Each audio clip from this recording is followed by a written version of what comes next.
Welcome back to The Explainer. Today, we're taking Dr. Hadil Gamal's lecture on available bone and turning it into your ultimate high-yield study guide. Let's unpack this together so we can absolutely crush those upcoming implantology boards. We're taking all the guesswork out of your prep by focusing exclusively on the material that test makers just love to go after. Okay, let's just dive right in, because there are some highly testable concepts hiding in these evaluation protocols, and honestly, you simply cannot afford to miss them. Whether it's tricky sequencing questions or comparing the really nuanced properties of different bone densities, we're going to break down exactly what you need to commit to memory.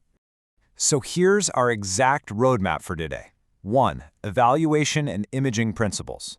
2. MISH bone density classifications. 3. Measuring available bone quantity. 4. The diameter advantage. And 5. Bone expansion techniques. Starting off with Section 1, Evaluation and Imaging Principles. Listen, we've got to start with the rigid sequence of evaluation, because exams absolutely love to test the exact order of clinical operations. The absolutely crucial point here is to memorize this list in descending order of importance. You can use the acronym PFPI to remember this top-down sequence: prosthesis, force, positions, implant. You always start with prosthesis design. That is step 1, period. From there, you evaluate patient force factors, then key implant positions and number, and finally, implant size. You've got to have this top-down restorative sequence locked in before you even look at the available bone. Historically, sure, dentists let the bone dictate the implant, but modern test questions, they will always prioritize that prosthesis design first. Once you've got your sequence, well, you need imaging. When it comes to intraoral imaging, the paralleling technique gives you the most accurate implant planning data. Definitely write that down. On the flip side, occlusal radiographs are strictly tested as being useful for buccolingual dimensions in the mandible. Examiners will totally try to trick you by suggesting occlusal films for the maxillary arch. Don't fall for it. Anatomic limitations make them virtually useless for the maxilla. Now, if you get a multiple-choice question on the limitations of panoramic radiographs, remember this specific number, greater than 30%. Look, panoramic films are great for a broad overview, right? But relying on them for micromeasurements is kind of like using a funhouse mirror to tailor a suit. The magnification can easily exceed 30%, plus they suffer from a lack of image sharpness and some really non-uniform distortion. Basically, never rely on a Panorex for exact micromeasurements on your exam. Moving right along to Section 2, MISH bone density classifications. We are getting into the absolute meat of the chapter here. The 2008 MISH bone density groups are prime targets for comparative exam questions. Just look at this structural shift. We go from the dense, solid D1 bone on one end, all the way to this really delicate, porous D4 web on the other. It's wild that we can quantify these exact structural differences clinically using CBCT imaging. You can practically imagine how a drill would behave in each of these environments, right? Let's break down the testable facts for each one. Let's start with D1 bone, classically found in the anterior mandible. Pay very close attention to its limitations, because this is exactly where the exam questions hide. Yes, it offers immense strength and the absolute greatest bone to implant contact, meaning it transmits way less stress to the apical third. But all that extreme density, it comes at a steep price. D1 has very few blood vessels. Because it's essentially like drilling into solid oak, there's just no room for vasculature. It relies heavily on the periosteum for nutrition, which means regeneration is severely impaired. And because it's so incredibly dense, there is a massive risk of overheating the site during your osteotomy. Now, here is where it gets interesting. Let's look at how D2 bone perfectly solves that D1 heating problem. Found frequently in the anterior and posterior mandible, D2 features a dense to porous crest with coarse trabecular bone inside. And because of that trabecular structure, it has a rich intrabony blood supply. This active bleeding during your osteotomy actually naturally controls the heat. It gives you excellent healing, super predictable osseointegration, and is still highly robust. In fact, its trabeculae are 40 to 60% stronger than D3 bone. Honestly, D2 is basically the gold standard for implant placement. In sharp contrast, we've got D3 bone, commonly found in the anterior maxilla and posterior regions.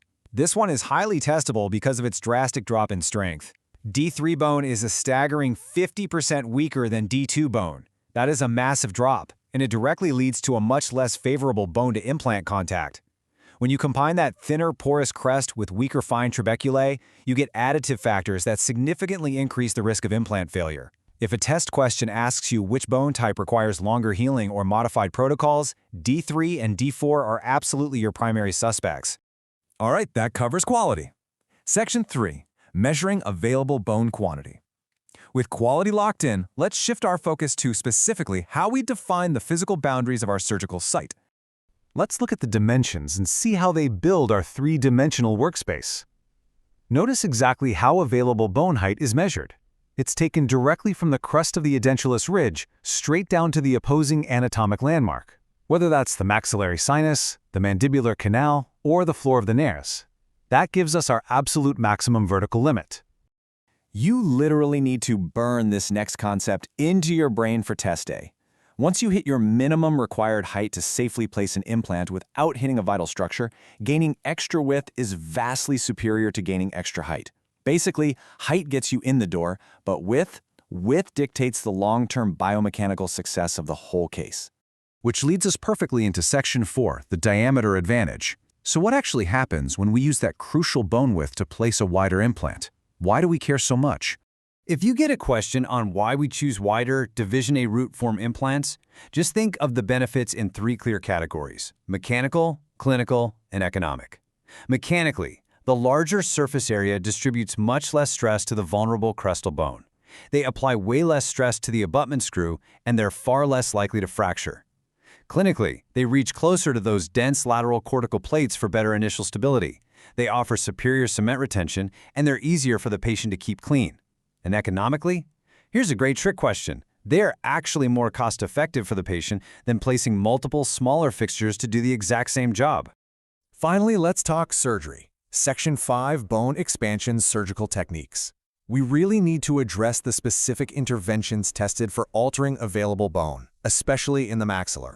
When you're working with that softer type 3 or 4 maxillary bone, every single millimeter is precious. Instead of drilling away this soft bone, we can actually use sequential osteotomes to simply compress and relocate it. It's amazing. By using these instruments, we can gently expand the buccal or labial plates, seamlessly reduce bony undercuts, and even correct our emergence angulation, all without sacrificing any of the patient's natural bone mass. It's just a really elegant solution. But here is your absolute non-negotiable exam rule. Highlight this in your mind right now.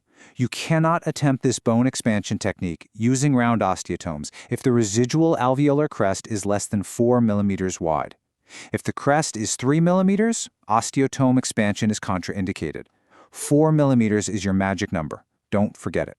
And I'll leave you with this final test of our clinical reasoning to make sure we've truly mastered this.